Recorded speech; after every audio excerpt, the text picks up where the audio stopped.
princesse. Mais attention, être une princesse ne veut pas dire attendre dans un château que le prince charmant arrive. Non, Amy, elle, l'a bien compris. Et chaque soir, quand elle va se coucher, elle devient un nouveau type de princesse. Aujourd'hui, Amy va devenir une princesse de l'espace. Laissez-moi vous raconter cette histoire pleine de planètes, d'astéroïdes et même d'extraterrestres. Une princesse différente, la princesse de l'espace, écrit par Amy Potter et illustré par Linda Shepard. Salut, je m'appelle Amy. Voilà ma petite licorne. Nous vivons de merveilleuses aventures ensemble. Papa me dit toujours que je suis sa petite princesse. Et j'aime bien être une princesse. Mais être la même princesse tous les jours, c'est agaçant. Donc, je suis une princesse différente chaque nuit. Et cette nuit, je veux être une princesse de l'espace. Pour être une vraie princesse de l'espace, il me faut un casque de cristal pour la tête, des gants blancs pour les mains et des bottes lourdes pour marcher comme les astronautes. Sais-tu comment marchent les astronautes? Je suis une princesse de l'espace, donc je pars pour l'espace. Notre première visite sera sur la Lune. Regarde Guy, quelqu'un a déjà été ici. Nous ne sommes pas encore assez loin. Nous volons et nous visitons les planètes de notre galaxie. Saturne est très mignonne et on dirait qu'elle est en train de jouer à faire du hula hoop. À l'infini et au-delà. Nous trouvons beaucoup d'astéroïdes. Ce sont de grandes roches qui volent ensemble.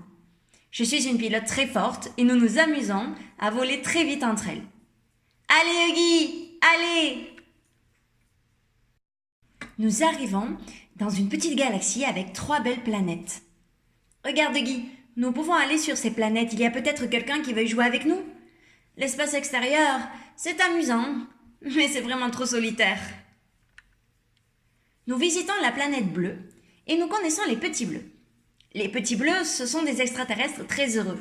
Leur planète est pleine d'eau et de glace. Salut, voyageuse de l'espace. Je veux jouer avec toi, mais sur notre planète, il fait trop froid, parce que la planète marron bloque la lumière du soleil. Peux-tu nous aider? Dit le petit bleu. Oui, bien sûr. Je vais y aller avec mon ami Huggy. La planète marron est très chaude. Ici, nous connaissons les petits rouges. On dirait de grandes tomates. Ils ont beaucoup d'animaux appelés vaches-pins. C'est un mélange entre des vaches et des lapins, bien sûr. Salut, princesse de l'espace.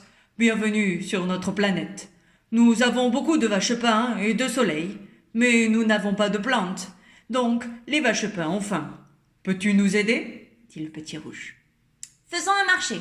Je vais vous aider avec vos plantes si vous me permettez de déplacer votre planète.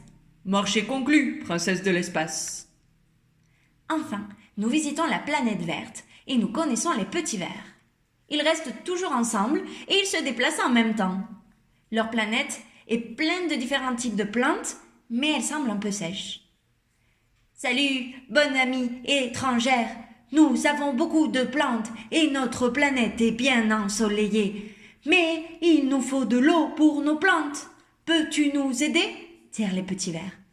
Oui, bien sûr. Je vais tout faire pour vous aider. Très bien, Guy. Nous devons régler ces problèmes. Sur la Terre, il y a des plantes, de l'eau, de la lumière, du soleil et des animaux. Que pouvons-nous faire pour que nos amis extraterrestres puissent avoir tout ça?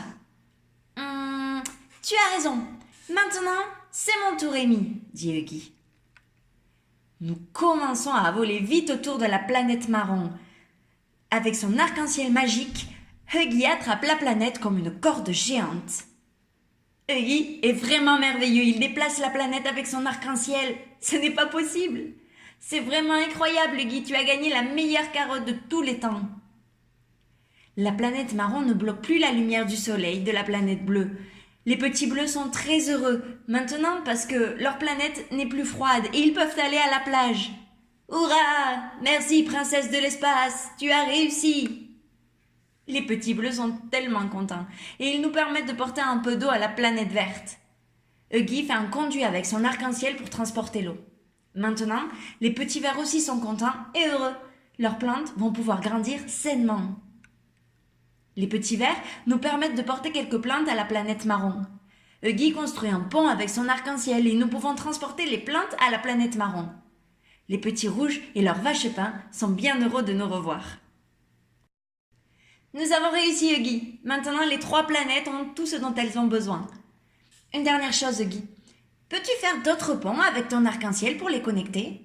Je crois qu'ils aimeraient bien pouvoir se rendre visite comme de bons voisins. Pas de problème, Amy. Trouve-moi une autre carotte. Les petits bleus, les petits verts et les petits marrons se sont liés d'amitié. Ils visitent chaque planète et ils partagent tout ce qu'ils ont. Ils sont différents, mais ils s'aident toujours. Merci bien, princesse de l'espace. Notre maison, c'est ta maison. Nos planètes sont pleines de vie maintenant. Nous devons rentrer chez nous. Nous avons tout fait et la galaxie est plus heureuse maintenant. Ça a été notre meilleure aventure. Tu es d'accord? Regarde, Guy, une comète. Si tu cours plus vite que la comète, je vais te donner une autre carotte. Miam, miam, carotte. C'était amusant d'être une princesse de l'espace. Quel genre de princesse serai-je demain? Dis au revoir, Guy. Fin. Grâce à Amy, les extraterrestres n'ont plus du tout de problème. Et en plus, ils ont trouvé de nouveaux amis. Il n'y a pas à dire, Amy, c'est une super princesse de l'espace.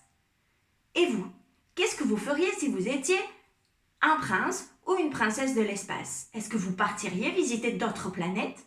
Et d'ailleurs, quels ont été vos extraterrestres préférés? Les petits verts, les petits bleus ou les petits rouges? Et que pensez-vous d'avoir une licorne comme animal de compagnie? Il faut que je me renseigne dans quelle animalerie nous pouvons en trouver. Racontez à vos parents pour qu'ils puissent me laisser un petit message sous la vidéo et que nous puissions échanger. Bien sûr, si vous avez aimé la vidéo, vous pouvez également suivre ma chaîne où chaque semaine je vais publier des vidéos, des histoires pour les enfants en espagnol et en français. Vous pouvez trouver aussi dans la description le nom de l'auteur et de l'illustrateur de cette belle histoire parce que vous savez qu'elle mérite d'être dans notre jolie bibliothèque. Et bien sûr, nous nous revoyons bientôt, dans une semaine, pour une nouvelle histoire. À très vite!